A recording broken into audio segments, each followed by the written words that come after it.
Oi, professora, boa noite. Bom, trazendo aqui a teoria da imputabilidade objetiva e a teoria da equivalência das condições. Começando pela teoria da equivalência das condições, como o professor César Bittencourt traz no seu livro Tratado de Direito Penal, nós temos a seguinte situação.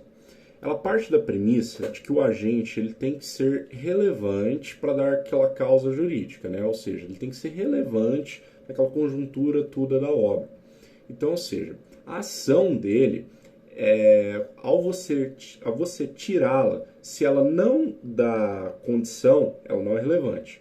Mas se quando você tira ela impede que o resultado final seja obtido, nós temos que ela é, então, parte causadora daquilo, ou seja, ela é causa jurídica também do resultado final, da materialidade que vai ter o resultado, né? E ela é uma parte equivalente, ou seja, todas elas têm sua equivalência, né?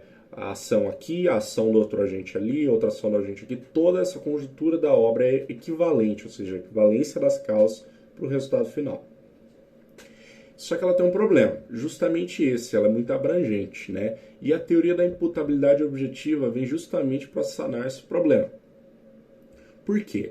A teoria da equivalência das condições, por todas as causas, se você tira ela não dá causa final, né? Ou seja, ela não dá o resultado final, então todas elas são partes igualmente equivalentes.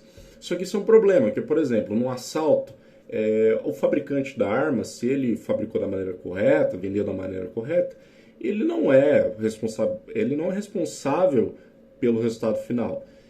Então, justamente por isso que vem a teoria da imputabilidade objetiva, porque o agente, ele tem que ter criado um risco proibido, né?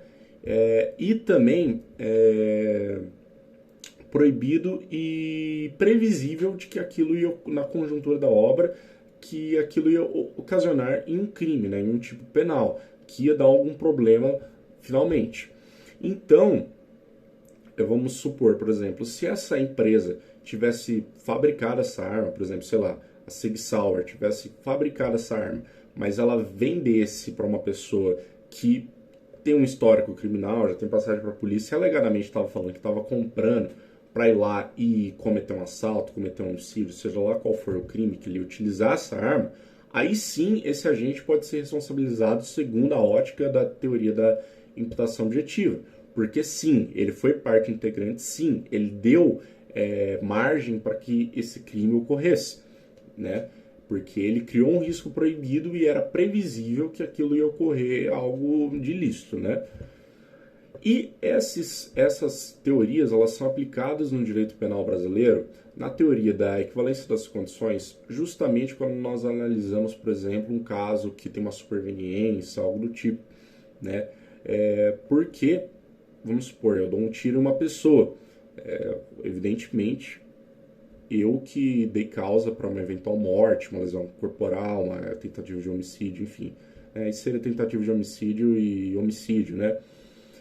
Mas, por exemplo, se ela chegar no hospital e a negligência médica, os médicos forem extremamente negligentes, etc., pela teoria da equivalência das condições, tá, eu que atirei, sim, eu dei causa, mas eles também agiram com negligência, ou seja, eles também serão parte da causa jurídica, né? Eles também deram causa jurídica, eles também serão parte daquele resultado segundo a teoria da equivalência das condições. Essa é a sua aplicação no ordenamento jurídico brasileiro. Já a teoria da imputabilidade objetiva, nós analisamos justamente os casos de culpa, né? Nos crimes culposos. Por exemplo, que nem eu citei o caso da arma, né? Tá, foi parte integrante, evidentemente, sem a arma não teria ocorrido aquele crime. Mas como explica o professor Luiz Regis Bittencourt, no seu livro Curso de Direito Penal, nós analisamos que se aquela causa foi proibida, né, se aquela causa originou-se de um risco proibido e previsível já que ocorreu algo, como por exemplo, em dirigir embriagado numa via muito rápido e acertar uma pessoa. Talvez a tua intenção não era, ok?